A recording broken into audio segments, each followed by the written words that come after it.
melaksanakan beberapa kegiatan di dalam rangka memperingati Hari Ibu, Hari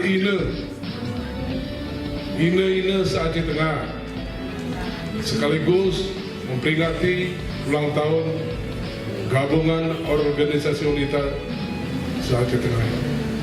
Semua itu ditujukan agar kaum ibu kita lebih berdaya. Bukan berarti selama ini tidak berdaya.